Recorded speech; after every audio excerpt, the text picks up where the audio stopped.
Welcome back to our channel, where we dive deep into the most shocking, heartbreaking, and explosive twists of your favorite daytime dramas. Today is a beautiful day, but the skies over Los Angeles are clouded with an unprecedented storm of betrayal, tragedy, and a horrifying mystery. Let us unpack the latest catastrophic developments that have forever altered the landscape of the Forrester and Spencer dynasties, turning corporate rivalries into a desperate fight for justice and survival.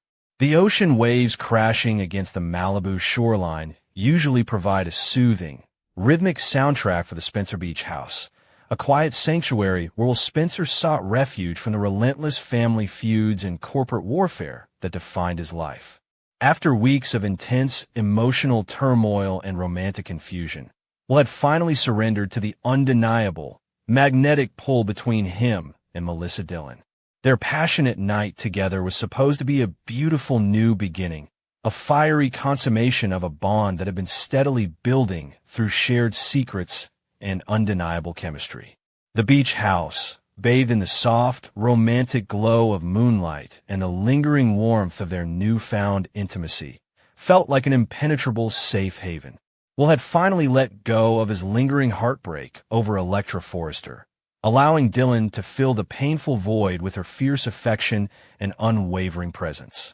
However, as the dawn broke, casting long, ominous shadows across the pristine living room, that peaceful sanctuary was brutally transformed into a waking nightmare from which Will Spencer would never truly recover. Katie Logan Spencer has never been a woman who ignores her maternal instincts, especially when it comes to the safety and well-being of her son. Driven by a relentless, gnawing suspicion regarding Dillon's true motives and her mysterious, complicated past, Katie arrived at the beach house early that morning. She was fully prepared for a harsh confrontation, armed with the sharp words she intended to deliver to the young woman she believed was nothing more than a manipulative opportunist chasing the vast Spencer fortune. As Katie approached the front door, the eerie, unsettling silence of the property sent a sudden, inexplicable chill down her spine. The heavy wooden door was unlocked, swinging open with a slight, haunting creak, revealing a scene that instantly shattered Katie's resolute, hardened composure.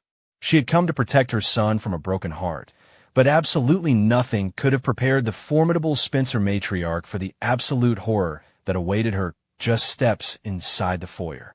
The living room of the beach house, usually a flawless picture of modern, sun-drenched elegance, was a terrifying landscape of devastation and violence. There, lying motionless on the cold hardwood floor, was Melissa Dillon, the vibrant, ambitious young woman who had fought so fiercely to secure her place in Los Angeles and in Will's heart was gone, her life violently and mercilessly stolen in the dead of night.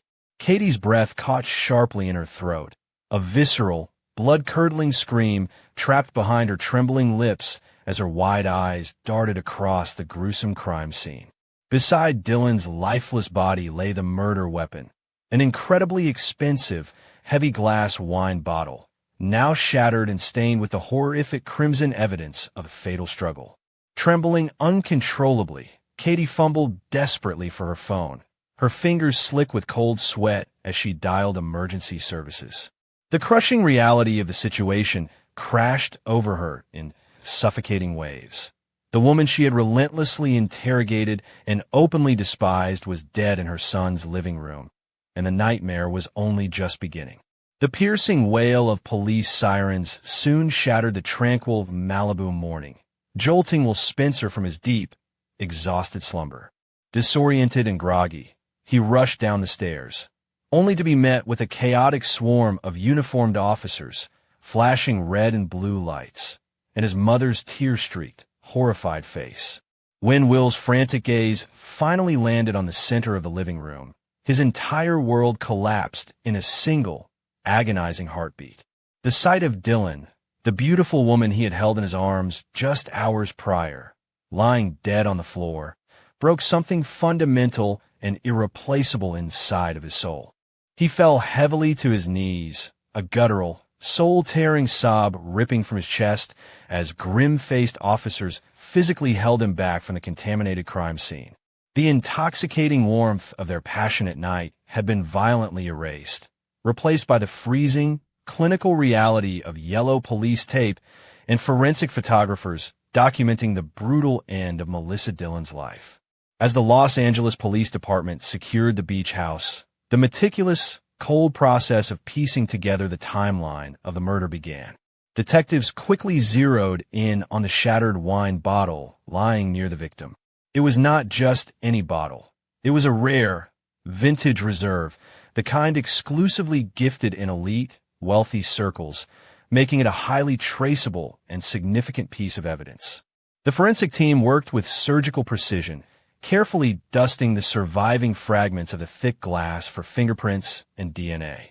The initial assessment painted a terrifying picture of a sudden, explosive confrontation, a crime of passion fueled by uncontrollable rage rather than a cold, premeditated assassination. The violent, messy nature of the fatal strike suggested that the killer knew Dillon intimately, that the attack was deeply personal. Every seasoned detective in the room knew that in the high-stakes world of the Forresters and Spencers, personal vendettas were as common as multi-million-dollar mergers. But this level of brutal, physical violence crossed a terrifying new threshold. The criminal investigation did not have to wait long for a massive breakthrough, and when the forensic results finally came back from the lab, they sent unprecedented shockwaves through the entire precinct. The clear, undeniable fingerprints lifted from the neck of the bloodied wine bottle belonged to none other than Electra Forrester. The revelation was a bombshell of catastrophic proportions. Electra, the poised, talented Forrester designer, the woman who had recently broken Will's heart and seemingly moved on to R.J. Forrester, was now the prime suspect in a brutal homicide.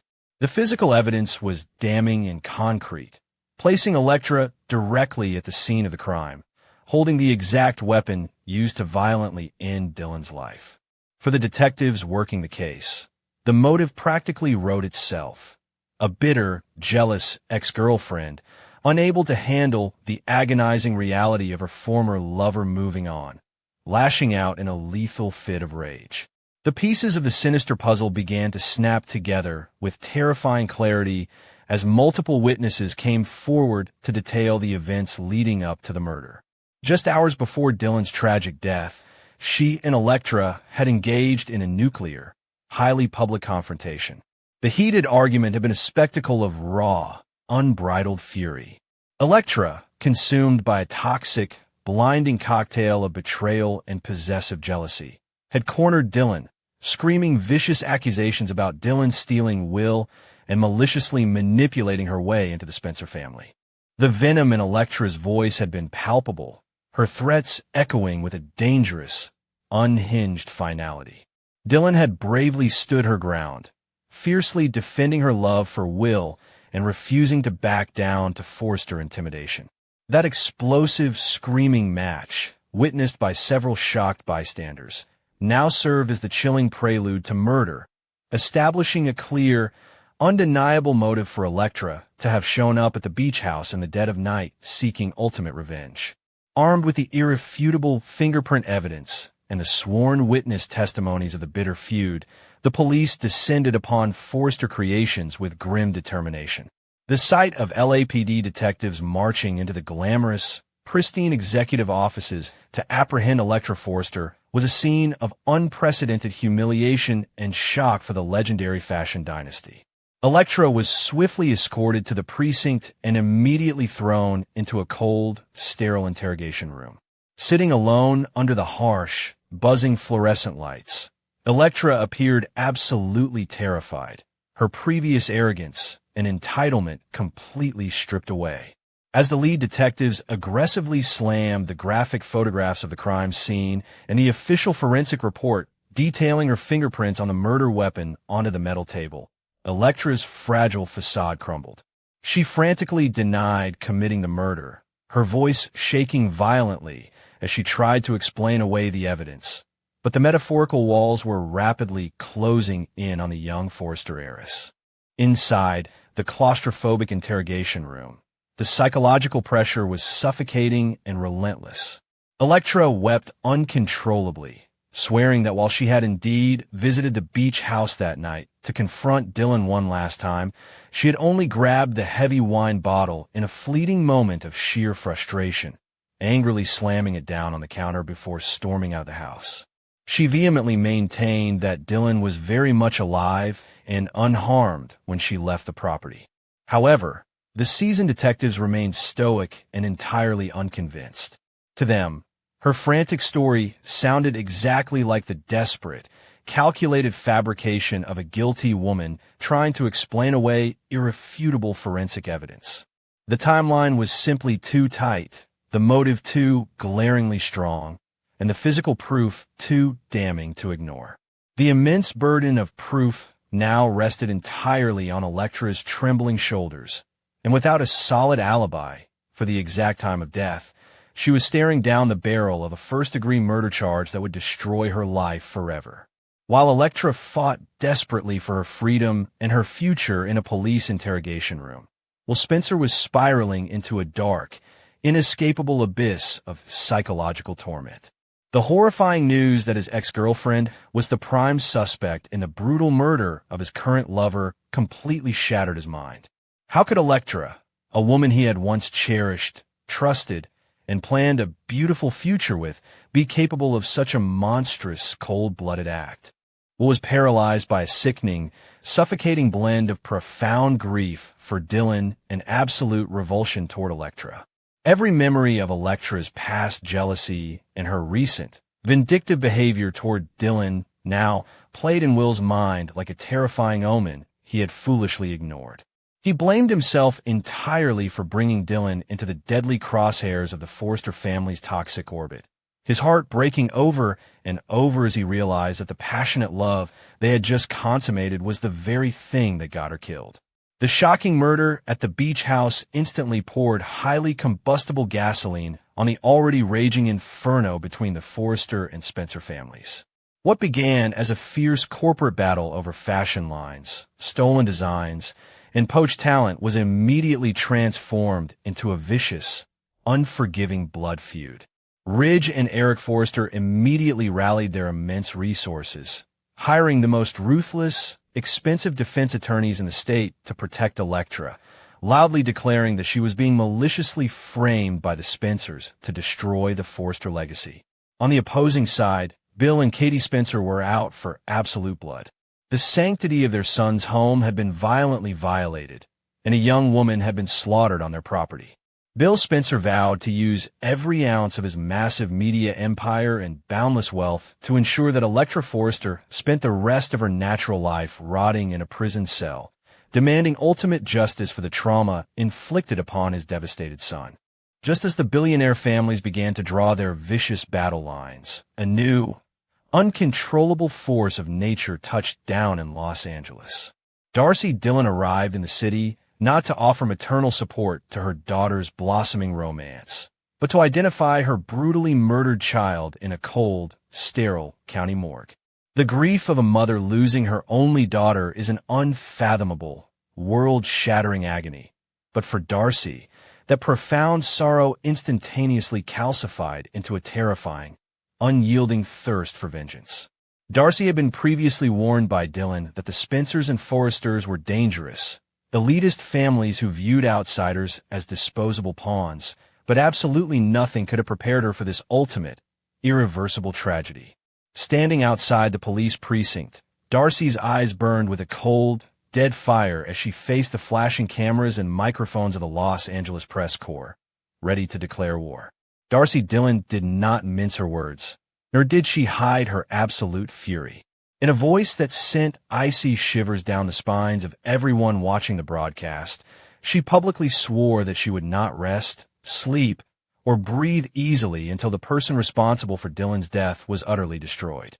She pointed a metaphorical, sharpened dagger directly at the heart of the Forrester family, outright accusing Electra of being a spoiled, murderous brat who believed her immense wealth and last name gave her the right to play God with innocent lives. But Darcy did not spare the Spencers either, holding Katie and Bill partially responsible for treating her daughter with such relentless animosity and failing to protect her when she was most vulnerable. Darcy transformed from a grieving mother into a terrifying, avenging angel, promising to tear down the gilded, hypocritical walls of both dynasties to unearth the absolute truth and secure bloody justice for Melissa Dillon. The stage is now set for the most explosive, high-stakes confrontation in the history of Los Angeles. Electra Forrester finds herself trapped in a legal and public relations nightmare, fighting desperately to prove her innocence against a mountain of damning forensic evidence and a clear, undeniable motive. Well, Spencer is a completely broken man, caught in the devastating crossfire of his shattered past and his violently stolen future, struggling to survive the crushing weight of his agonizing grief. Meanwhile, the Forrester and Spencer empires are locked in a catastrophic war of attrition, weaponizing their wealth and influence to destroy one another at any cost. Hovering above it all is Darcy Dillon, a mother with absolutely nothing left to lose, ready to burn the entire city to the ground to avenge her murdered daughter. As the criminal investigation deepens and dark, buried secrets threaten to spill from the shadows, one thing is absolutely certain. The murder of Melissa Dillon has irrevocably altered the destinies of everyone involved, and the fallout will be nothing short of legendary.